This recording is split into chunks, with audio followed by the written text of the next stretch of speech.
Selamat pagi saudara. Senang sekali saya boleh ada di tengah-tengah saudara kembali hari ini. Saya bersyukur kepada Tuhan karena saya boleh melayani kembali.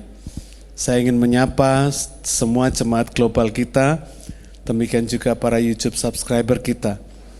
Saya percaya hari ini ada pesan khusus buat kita dan akan mengubah kehidupan kita menjadi hidup yang mengabarkan Injil. Ya. Thank you buat Tuhan dan buat anugerahnya sehingga saya boleh bisa melayani kembali setelah 2 bulan beristirahat setelah operasi jantung saya. Terima kasih untuk support dan doa saudara semua. Kalau hari ini saya masih boleh hidup, itu artinya saya masih punya tugas untuk terus bersaksi melalui kehidupan yang masih dipercayakan kepada saya. Saudara, karena tugas orang percaya setelah diselamatkan itu adalah bersaksi atau memberitakan Injil.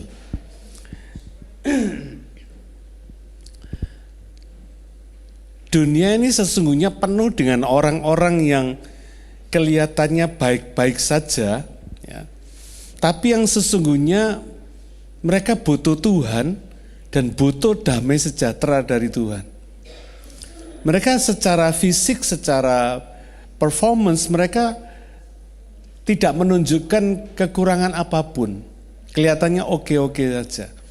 Tapi sesungguhnya hati mereka membutuhkan Tuhan. Ya.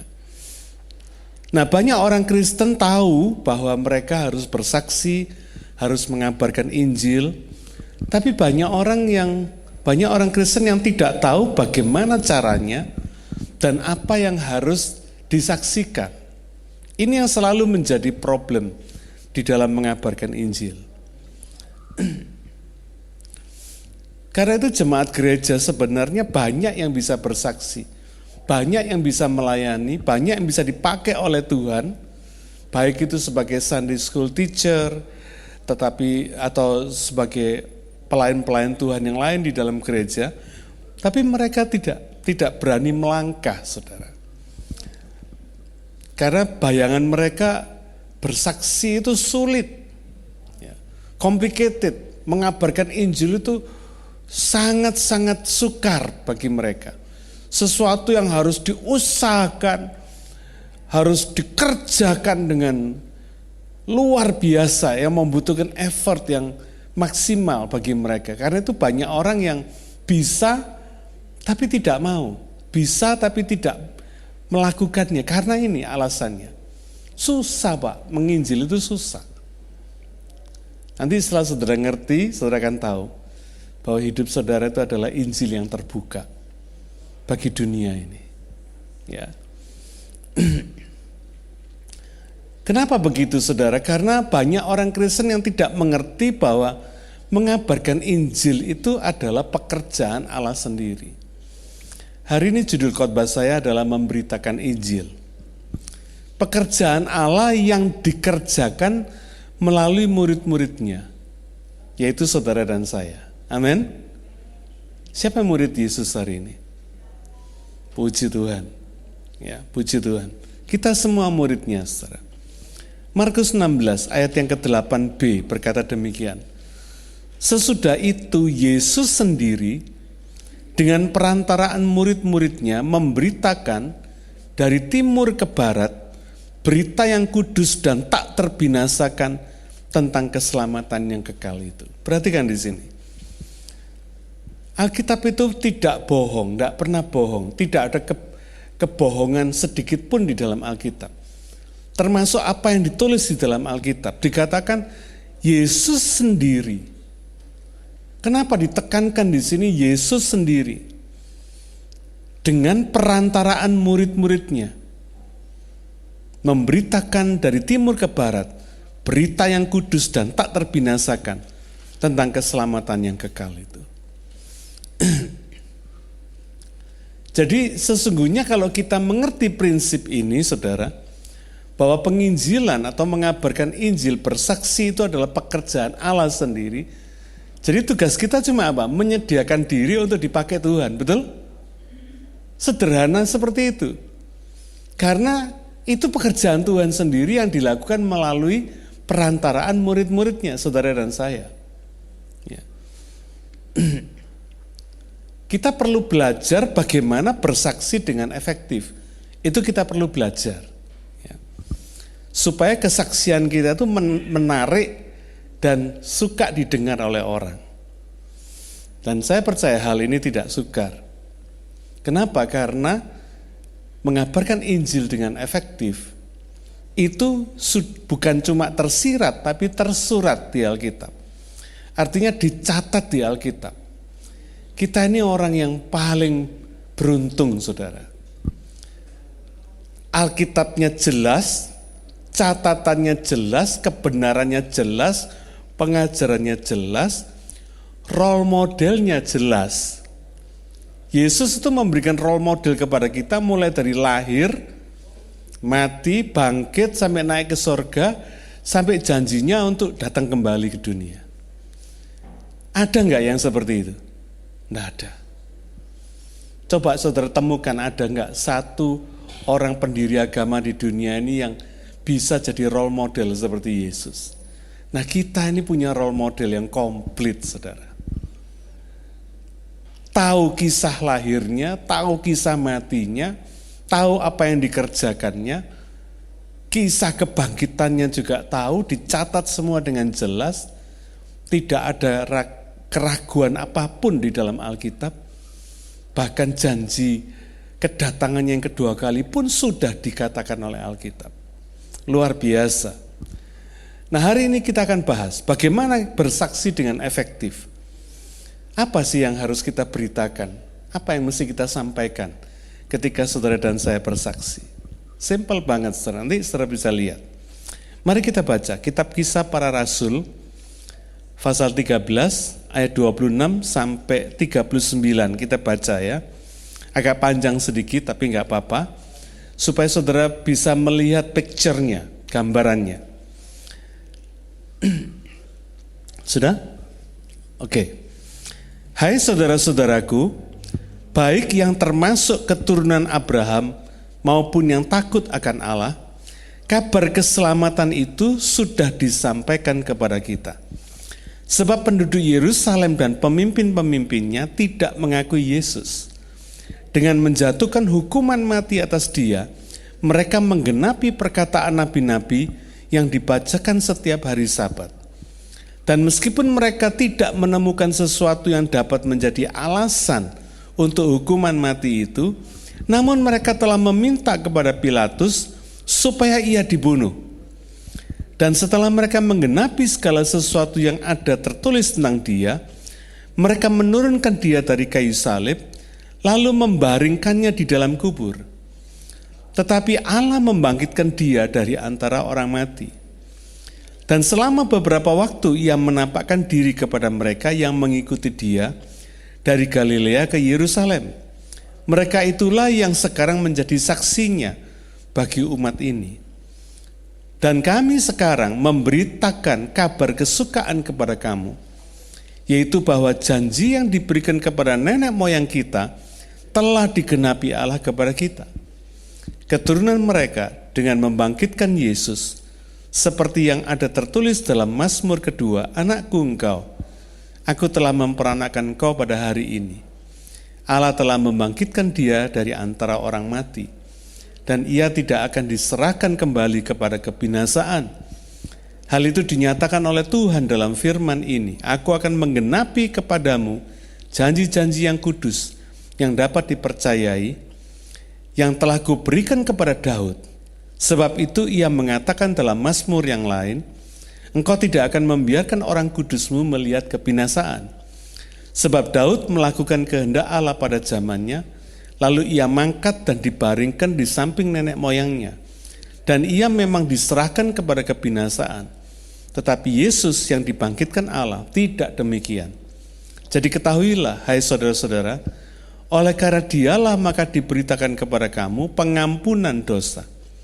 Dan di dalam dialah setiap orang yang percaya memperoleh pembebasan dari segala dosa yang tidak dapat kamu peroleh dari hukum Musa.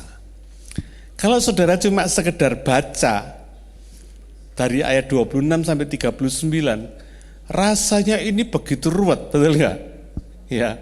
Tapi kalau saudara mengerti intinya, saudara akan melihat, oh ternyata sederhana banget. Saudara, bagian pertama dari kitab Kisah Para Rasul, yaitu dari pasal 1 sampai pasal 12, adalah cerita tentang perluasan gereja mula-mula di Palestina dengan pusat misi di Yerusalem. Nah, bagian kedua dari kitab Kisah Para Rasul ini, yaitu pasal 13 sampai 28, adalah cerita tentang perluasan gereja ke Asia dan ke Eropa dengan pusat misi di Antioquia. Ini prinsipnya dulu, saudara, supaya ngerti gambarannya kitab Kisah Para Rasul ini bagaimana. Nah, pelayanan misi ke Asia dan Eropa ini dikerjakan oleh Paulus melalui 3 kali perjalanan misinya yang dimulai dari Antioquia dan diakhiri di Antioquia. Sudah tahu Antioquia ini adalah tempat pertama orang Kristen, orang percaya disebut sebagai orang Kristen. Amin. Kisah Para Rasul 11 ayat 26. Kedua, kitab Kisah Para Rasul ini ditulis oleh Lukas. Sudah tahu Injil Lukas? Ya. Jadi kitab Kisah Para Rasul ini dianggap sebagai lanjutannya Injil Lukas. Menarik sekali, saudara. Kalau Injil Lukas bicara banyak tentang kehidupan Yesus, Kisah Para Rasul ini bicara banyak tentang kehidupan murid-murid Yesus. Luar biasa ya.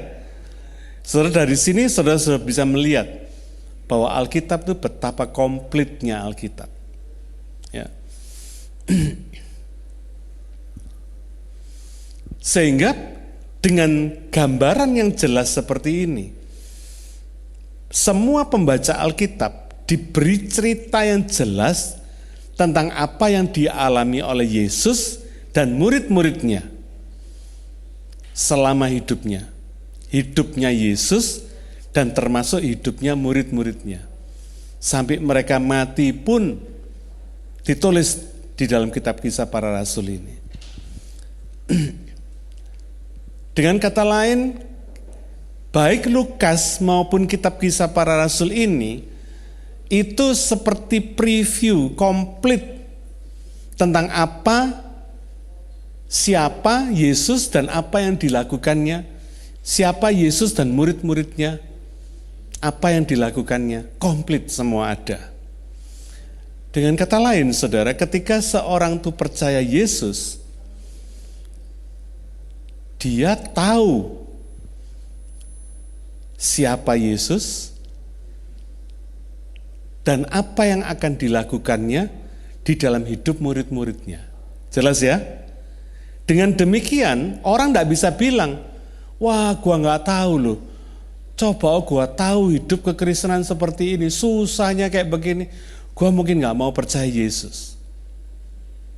Bu, ini bukan seperti beli kucing dalam karung, saudara ya.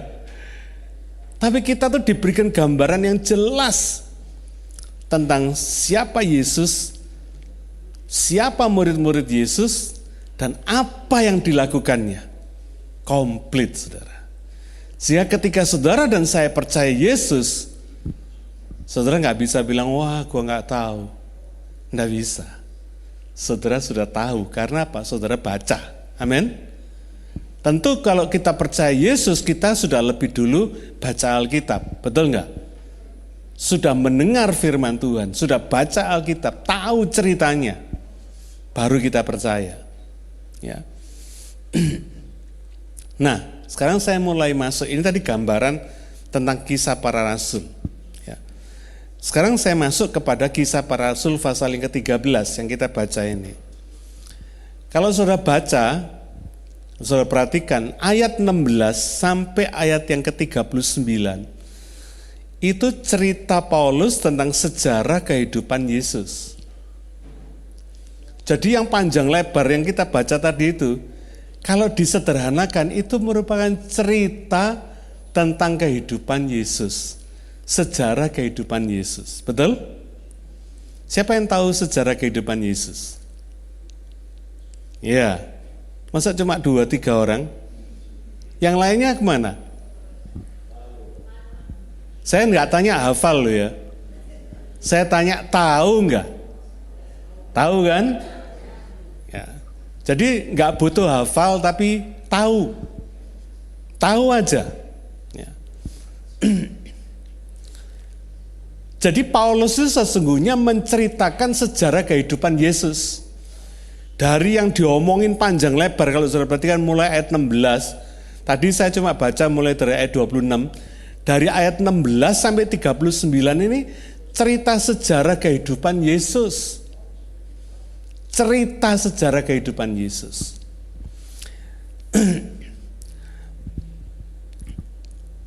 Nah, ayat 16 sampai ke 25 ini cerita tentang sejarah Israel dan kesaksian Yohanes Pembaptis.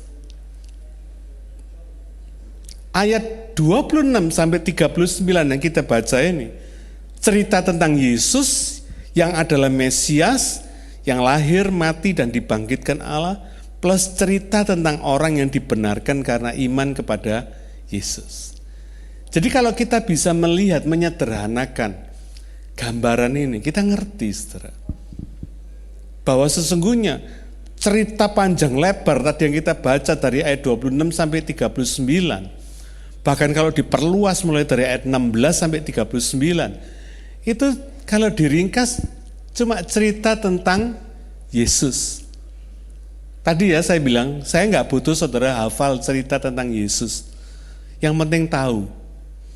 Tahu sepotong-sepotong atau tahu banyak, tahu sedikit, pokoknya yang penting tahu. Amin. Karena yang tahu saudara pasti bisa cerita. Ya.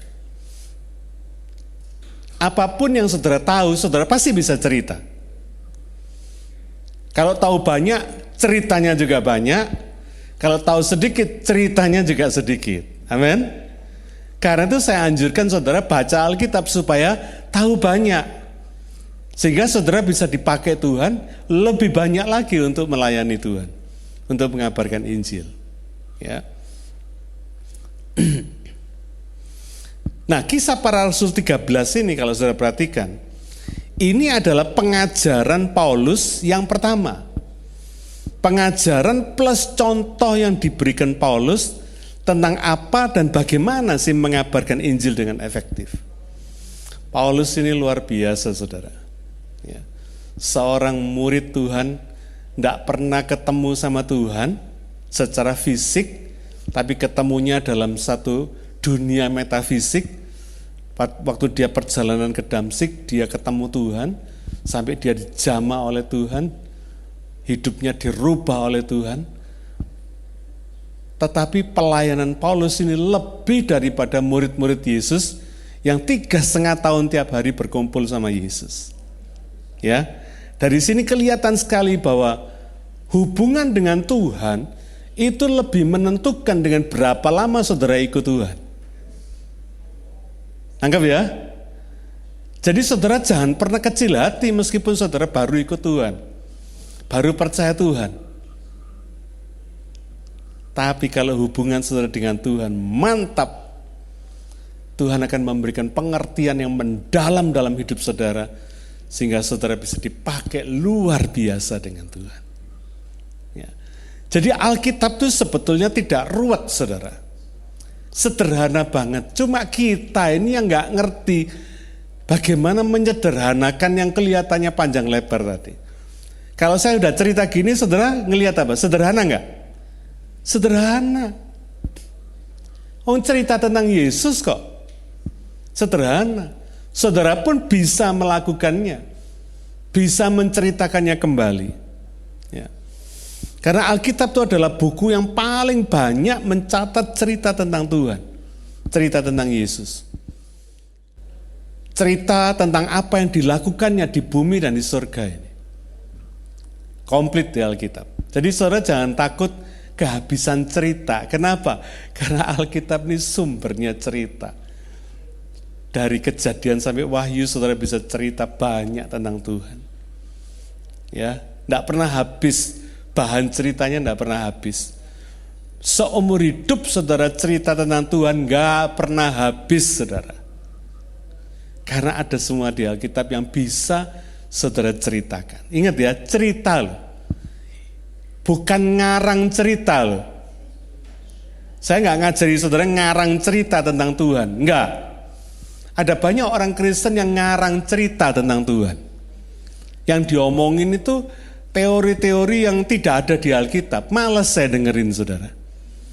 Karena kalau kita bicara tentang pikirannya orang, terlalu membingungkan saudara. Dan terlalu relatif, terlalu subjektif. Tapi kalau saudara bicara tentang cerita tentang Tuhan yang ada di Alkitab, jelas sumbernya mana? Alkitab. Ceritanya gimana ya tentang apa yang ada di Alkitab, itu yang saudara ceritakan. Saudara tidak disuruh ngarang cerita tentang Tuhan, enggak. Jadi penginjilan itu sebetulnya menceritakan kembali tentang apa yang dicatat Alkitab tentang Tuhan, tentang Yesus, tentang murid-muridnya dan sebagainya. Segala sesuatu yang ada di Alkitab itu yang saudara ceritakan kembali. Salah satu kehebatan China, kenapa budayanya bisa bertahan selama 5.000 tahun? Kalau sudah perhatikan, ternyata China itu punya orang-orang yang berfungsi sebagai storyteller, itu yang sangat piawai, saudara. Orang-orang ini bisa menceritakan sejarah China dengan detail, bahkan dengan menarik sekali. Di China kalau sudah pergi ke desa-desa, ke tempat-tempat yang lebih rural gitu ya, itu saudara masih bisa ngelihat orang-orang di sana yang menjadi storyteller ini. Dia cerita, dia buka meja, duduk di situ, dia cerita dengan emosi, dengan bisa menciptakan imajinasi kepada para pendengarnya. Geleng kepala saudara. Ya.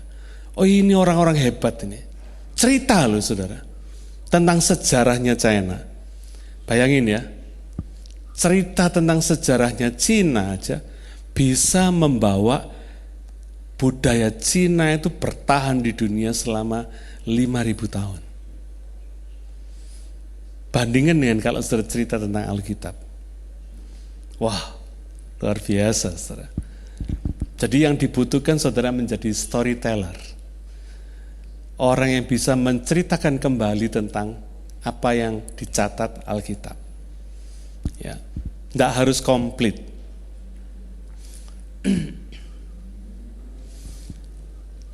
Nah, sekarang kalau tadi saya bicara tentang Alkitab, sekarang saya bicara tentang kita, manusia.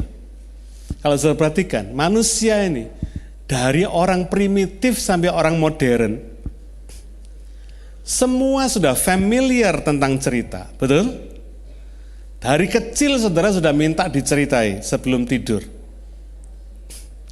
Gak peduli itu cerita sejarah, cerita mitos, cerita dongeng, cerita horor, cerita rakyat, legenda, semua saudara tahu dari kecil.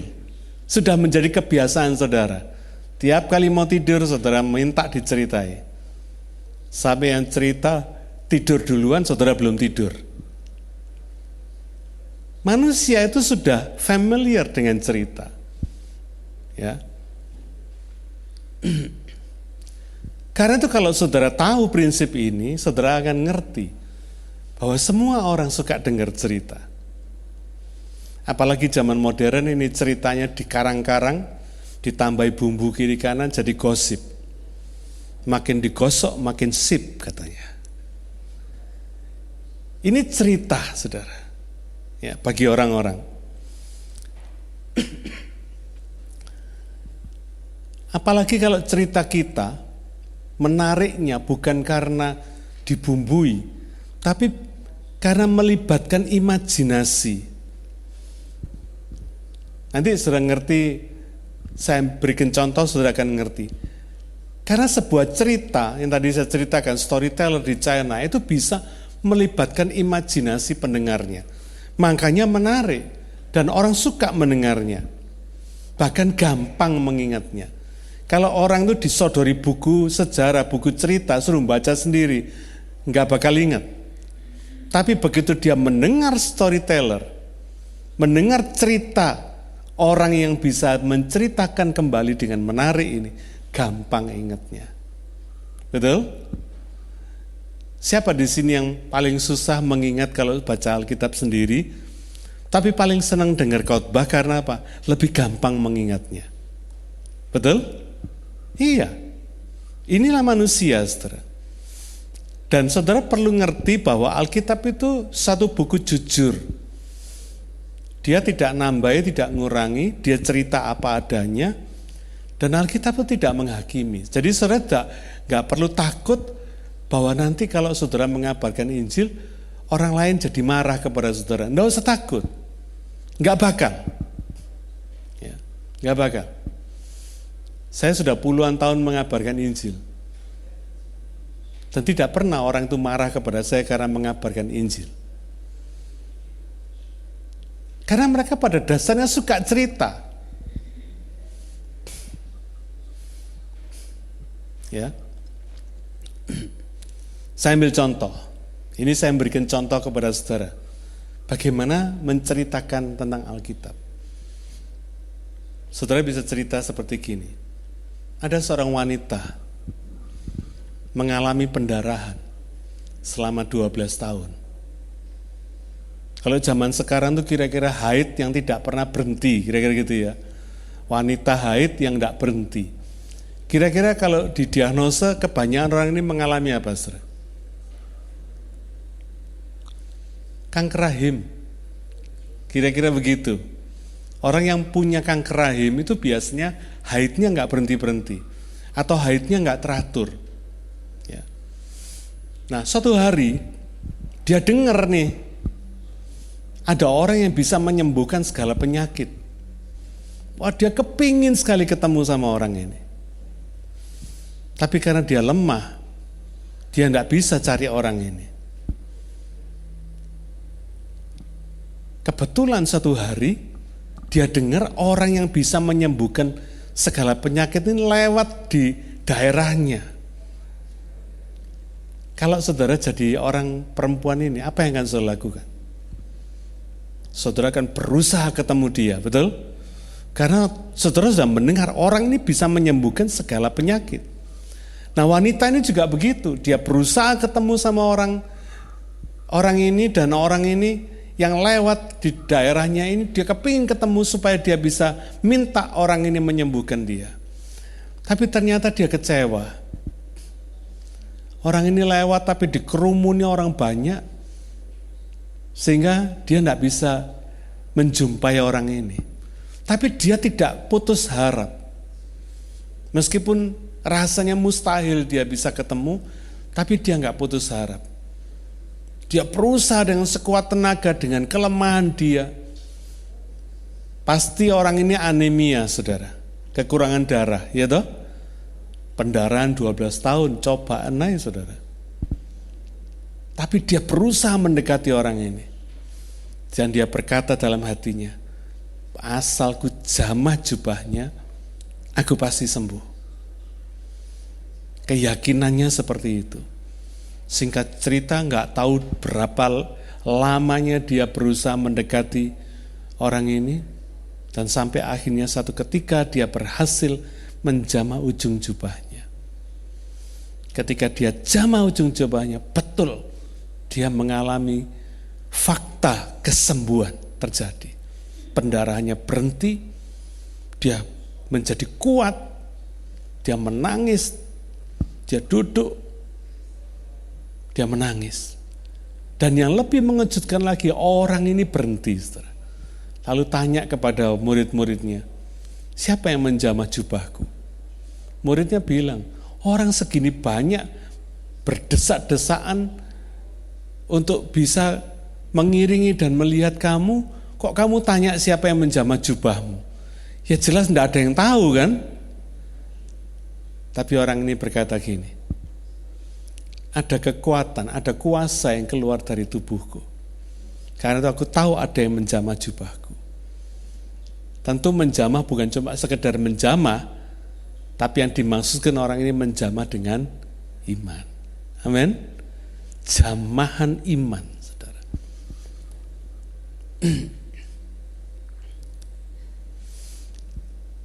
Saudara tahu siapa dia? Siapa orang ini? Yesus. Ya. Jadi ketika saudara menceritakan ini, saudara bisa melibatkan imajinasi orang yang mendengar cerita ini, dan saudara bisa balik memberikan pertanyaan, lo tahu nggak siapa orang ini? Kalau orang itu belum pernah dengar cerita tentang orang ini, tentang Yesus, dia pasti tanya, siapa dia? Dia pasti ingin tahu kok ada orang seperti ini, betul?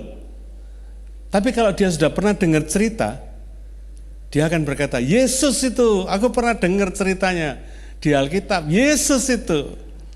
Nah kalau dia sudah tahu, oh Yesus itu, saudara lebih gampang lagi mengembangkan pertanyaan saudara.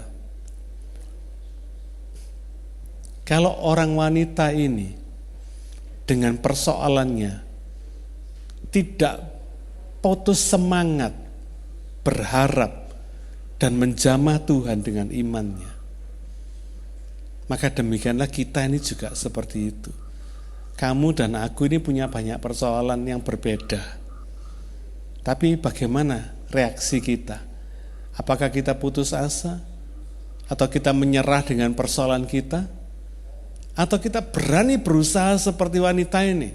Berusaha menjamah, berusaha datang kepada Tuhan dan menjamah dengan iman kita kepada Dia. Apa kita ini percaya seperti wanita ini? Sampai sejauh mana percaya kita kepada Tuhan, kepada Yesus?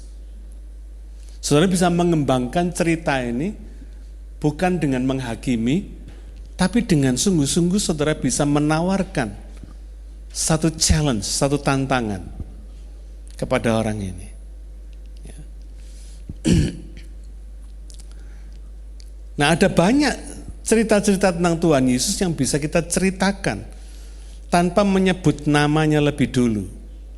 Saya jarang menyebut nama lebih dulu tentang siapa namanya, siapa Yesus, enggak. Saya menghindari antipati orang terhadap agama, terhadap Yesus. Ya. Jadi saya selalu menyamarkan dengan seorang, kadang seorang pria. Karena saya mau ngetes sampai sejauh mana orang ini tahu tentang cerita tentang Yesus ini. Ya. Saya tidak mau sebelum saya PI, sebelum saya mengabarkan Injil, tapi sudah ditolak lebih dulu. Layu sebelum berkembang, saudara ya. Saya nggak mau begitu. Saya diberi hikmat oleh Tuhan untuk mengatakan sebagai seseorang atau seorang pria. Ya. Ini contohnya yang tadi saya kasih tahu saudara. Contohnya bagaimana cerita tentang Yesus. Bagaimana menceritakan kembali apa yang ada di Alkitab dengan bahasa saudara sendiri. Yang penting kita nggak bohong kok. Kita menceritakan apa adanya, kebenarannya, faktanya, tapi dengan bahasa kita sendiri. Ya. Supaya cerita kita itu lebih relevan dengan kehidupan pada hari ini. Yang pertama, mengabarkan Injil itu adalah cerita tentang Tuhan, cerita tentang Yesus. Bukan mengarang cerita tentang Yesus, bukan. Kalau mengarang cerita, saudara, dibutuhkan bakat untuk mengarang. Dan tidak banyak orang yang berbakat mengarang. Ya. Tapi kalau sudah disuruh menceritakan kembali, gampang. Tinggal saudara mengembangkan pengetahuan saudara tentang cerita-cerita di Alkitab, saudara makin pinter cerita. Amin? Simple enggak? Langkah pertamanya simple enggak? Sederhana enggak? Saudara bisa enggak? Bisa. Siapa yang berkata bisa? Nah, amin. Bisa, wong cuma menceritakan apa yang ada di Alkitab kok. Saudara enggak disuruh ngarang kok. Saudara enggak disuruh ngasih bumbu. Enggak. Nggak perlu nambahin, nggak perlu ngurangi.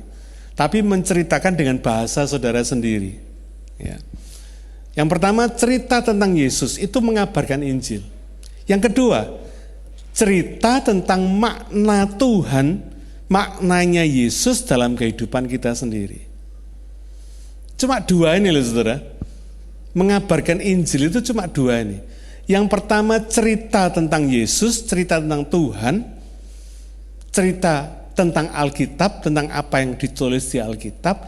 Yang kedua cerita tentang maknanya Tuhan di dalam kehidupan kita, bukan di dalam kehidupan dia, bukan. Dalam kehidupan kita, dalam kehidupan saudara dan saya, orang percaya. Bagi orang yang tidak percaya, mungkin saya ini dianggap orang yang paling sial, saudara. Orang Chinese bilang spesial ya.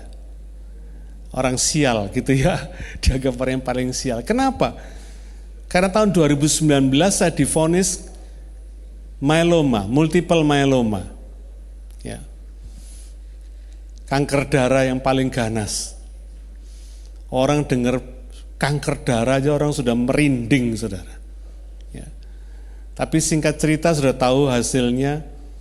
Lewat 3 bulan kemo, Tuhan bikin mujizat. Saya tidak mengalami side effect apapun. Saudara bisa menjadi saksi dalam kehidupan saya. Rambut saya enggak rontok satupun. Saya enggak mengalami mual, enggak mengalami sakit kepala, enggak mengalami tasteless dalam lidah saya. Enggak ada sesuatu pun yang membuat saya tidak berdaya. Biasa aja. Enggak ada tanda-tanda saya sakit sama sekali. 3 bulan, kanker saya gone. Tapi akibat myeloma itu, ternyata ginjal saya terserang. Sehingga fungsi ginjal saya menurun dengan cepat. Dan singkat cerita akhirnya saya harus cuci darah. Sekarang saya harus cuci darah tiap hari. Ya.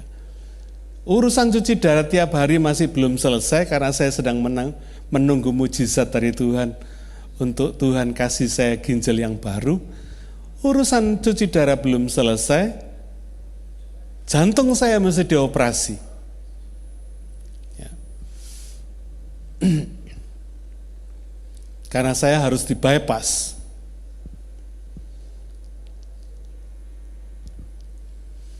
Ketika di-bypass, beberapa hari sebelum saya operasi, sebelum saya masuk rumah sakit, tendon di bahu saya, di bahu kanan saya robek, saudara. Sehingga tangan kanan saya ini tidak boleh digunakan. Dan sakit sekali. Tidak bisa ngangkat lebih daripada ini. Tidak bisa ke belakang. Mentok di sini, saudara. Ya. Udah masuk rumah sakit, operasi, di bypass jantungnya. Waktu dibuka tulang dada saya, rusuk saya patah. Komplit ya. Saya nggak tahu kalau rusuk saya patah. Dan dokter yang mengoperasi saya pun, surgeonnya juga nggak tahu kalau rusuk saya patah. Tapi hebatnya GP saya luar biasa. Bukan GP, sorry. Onkologi saya. Dia bilang habis operasi ini saya mau lihat bone kamu katanya. Dia minta di CT scan, ketahuan rusuk saya fractured, saudara. Ya. Sudah pulang dari rumah sakit saya bilang ya sekalian dah, sakitnya sudah seperti ini sekalian aja. Saya nggak mau makan painkiller, saya bilang. Saya mau melatih fighting spirit saya supaya maksimal. Ya. Saya tipe orang yang tidak pernah menyerah selama ini. Singkat cerita, saya pulang ke rumah, saya tidak mau makan painkiller sama sekali. Meskipun dokter saya berkata, you must take painkiller. Dalam hati saya enggak, saya akan melatih diri saya supaya saya bisa fight terhadap rasa sakitnya. Udah jangan tanya sakitnya bagaimana, saudara ya. Bayangkan sendiri sakitnya. Nah, di rumah sakit, saya tidak mengerti Ternyata dokter-dokter dan nurse itu begitu baiknya sama saya. Sangat melayani saya dengan luar biasa sekali. Rupanya terakhir saya baru ngerti mereka ini dengan histori penyakit seperti saya, mereka ini rupanya sudah menyiapkan keadaan emergensi terhadap saya. Singkat cerita, ketika saya habis operasi, saya tidak ada infeksi, saya tidak ada komplikasi apapun, dan mereka happy sekali. Sehingga keadaan emergensi yang mereka persiapkan itu tidak terjadi atas saya. Itu sebabnya saya baru ngerti setiap pagi mereka suka datang ke tempat saya, bukan memeriksa saya, tapi untuk ngobrol sama saya. Nah di situ saya ngerti, tugas saya untuk bersaksi kepada mereka. Ini orang-orang pintar, saudara.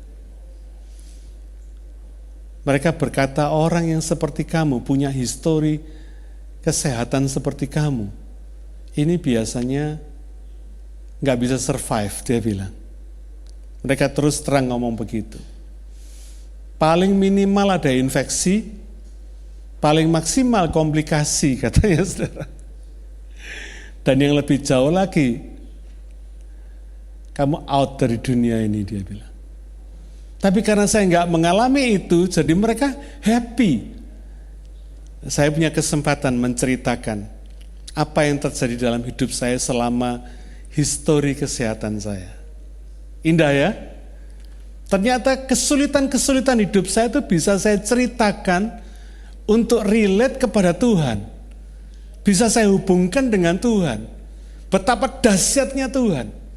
Mereka sampai heran, waktu kamu di kemo tidak ada satu rambut pun yang rontok. Heran mereka, saudara. Karena mereka ini dokter-dokter yang tahu kemo itu bagaimana. Ada orang yang di kemo sudah seperti mayat hidup, saudara. Dan mereka bisa menikmati cerita saya. Setiap scene dari persoalan hidup saya, karena saya hubungkan selalu dengan Tuhan, maka itu menjadi alat penginjilan bagi kehidupan saya.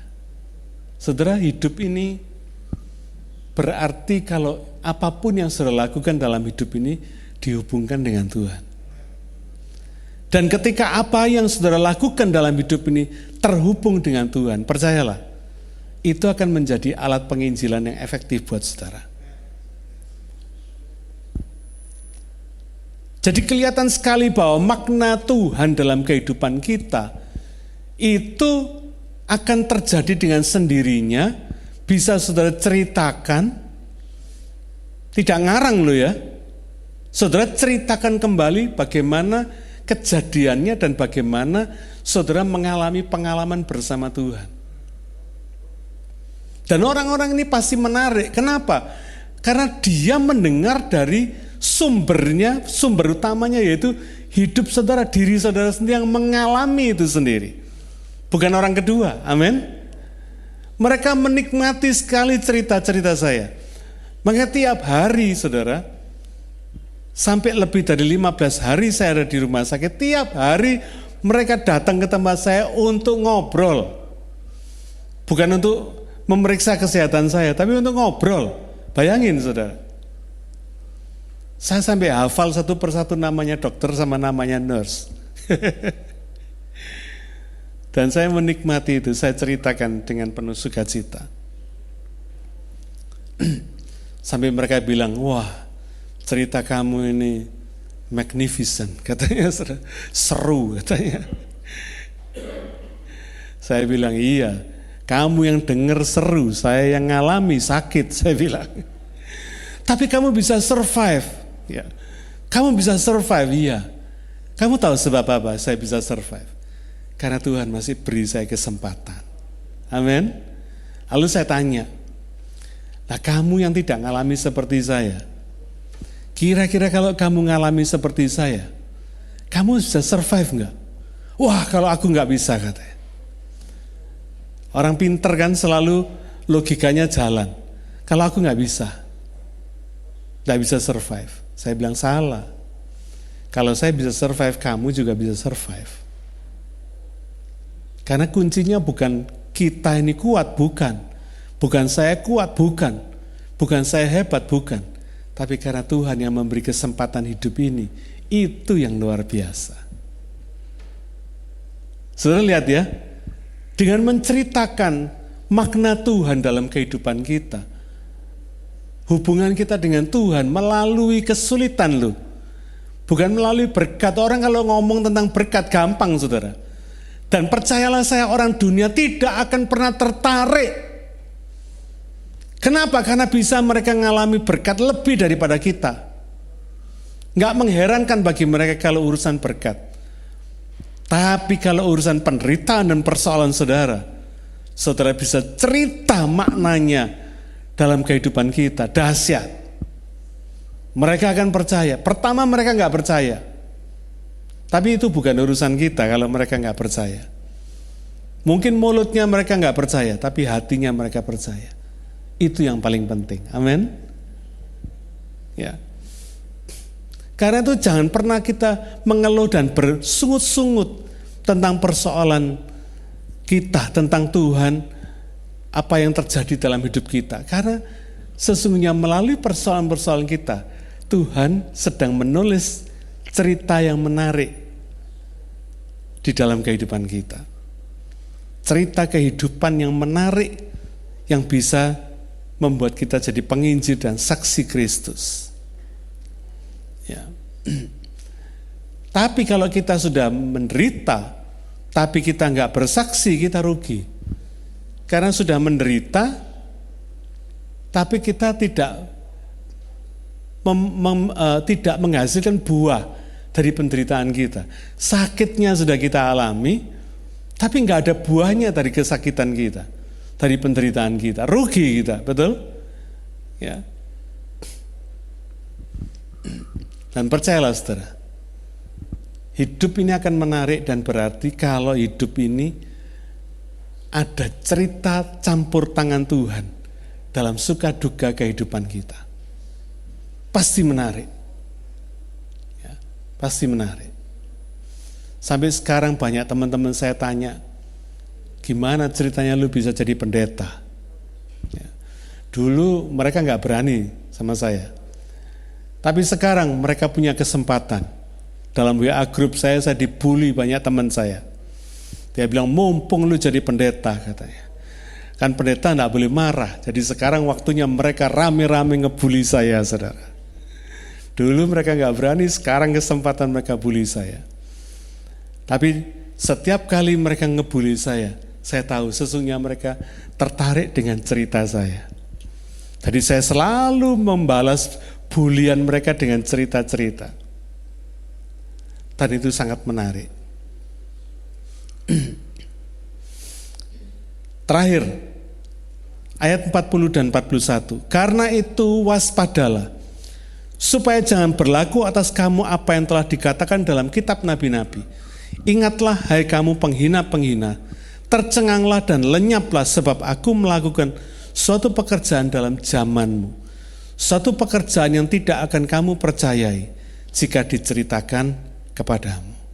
Saudara, ayat 40 dan 41 ini peringatan dari kitab para nabi supaya kita waspada dan tidak meremehkan Tuhan dan tidak meremehkan pekerjaan yang sedang dilakukan dalam kehidupan setiap pribadi.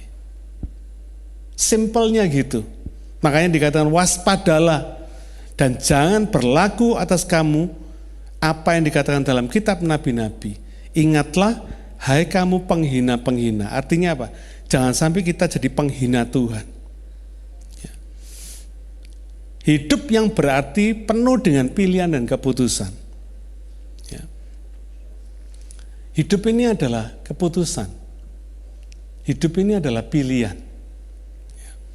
Dan setiap pilihan dan setiap keputusan punya konsekuensi tanggung jawab masing-masing terhadap pilihan dan keputusan itu. Itu sebabnya hidup ini mesti direncanakan dengan baik-baik, saudara. Bukan cuma sekedar dihidupi, dijalani, kesera-sera, bukan.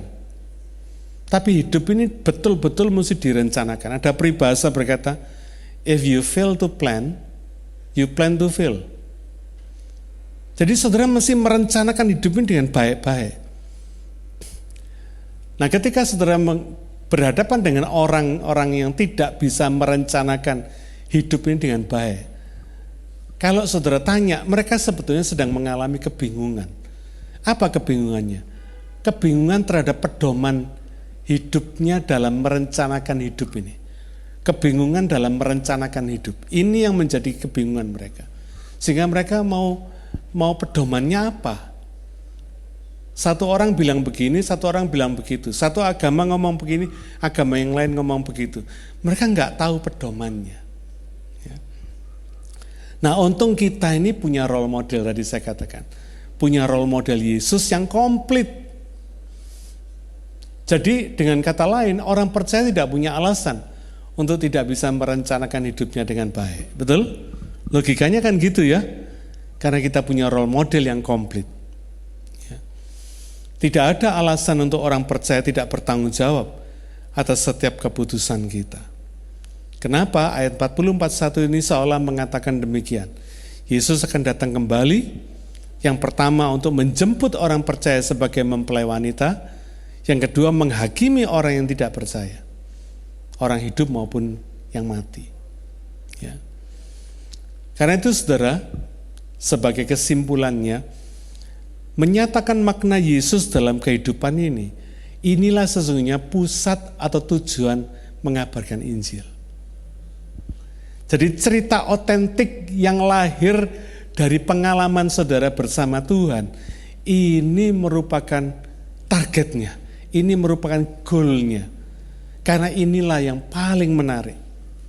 Setelah saudara awali dengan cerita tentang Tuhan dari Alkitab.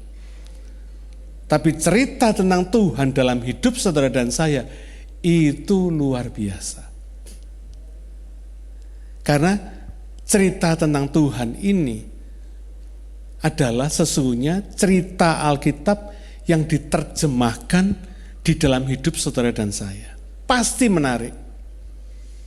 Dan orang-orang pinter pun akhirnya tidak akan bisa menolak. Karena apa?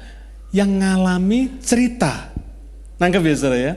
Sama ketika saya di rumah sakit, saya yang ngalami penderitanya ini yang cerita kepada mereka. Dokter-dokter yang pinter-pinter ini pun kalau ketika mendengarkan cerita saya, itu matanya tidak berkedip, saudara. Meskipun bahasa Inggris saya terbatas, tapi saya berusaha membuat mereka mengerti. Dan saya minta mereka untuk memberikan respon kepada saya dengan bahasa yang sederhana juga. Saya selalu bilang, kalau kamu memberikan respon dengan terminologi kedokteran, saya nggak ngerti, saya bilang. Jadi respon kamu mesti harus dengan terminologi yang sederhana. Hidup sehari-hari. Ya.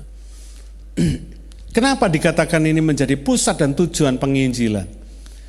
Karena supaya orang yang kita injili bisa menerima berkat keselamatan yang disediakan Allah di dalam Yesus. Supaya mereka mengalami sama yang seperti saudara alami, menerima berkat keselamatan dari Tuhan. Yang kedua, bukan cuma sekedar memberikan tawaran berkat keselamatan, tapi juga menghadapkan mereka pada suatu konsekuensi dan tanggung jawab untuk mengambil keputusan dalam hidup ini. Lu mau percaya apa enggak?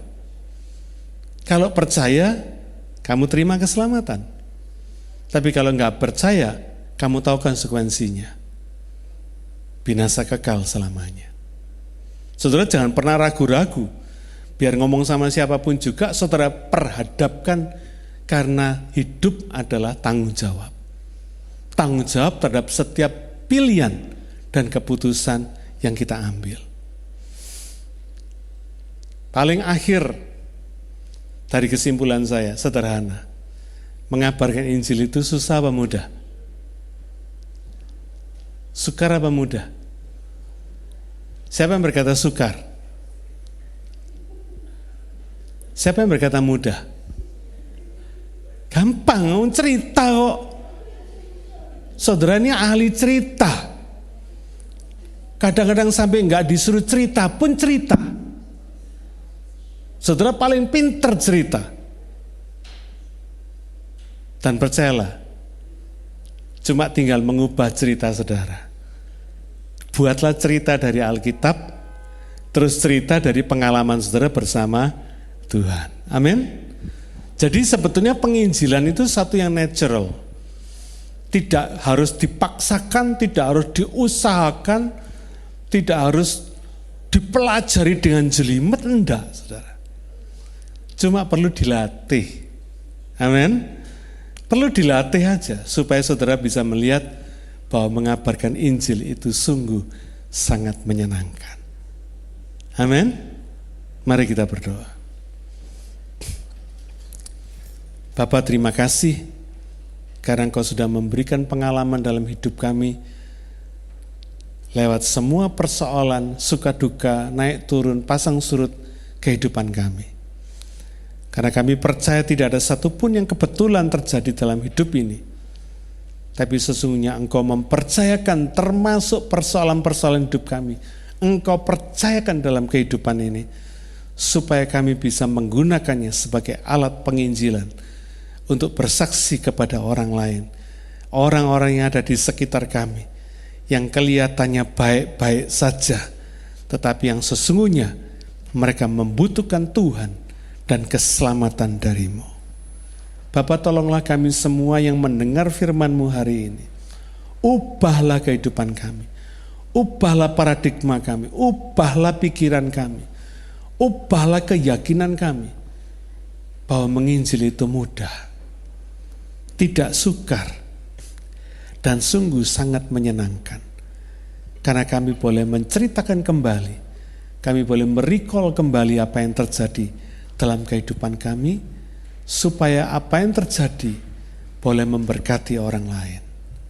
Tuhan, kami percaya kalau sampai hari ini kami masih survive, itu bukan kebetulan, tapi Engkau sudah merencanakan supaya hidup kami berbuah lebih lebat lagi, lebih menyenangkan Tuhan, lebih mengasihi Tuhan, dan lebih memuliakan Tuhan.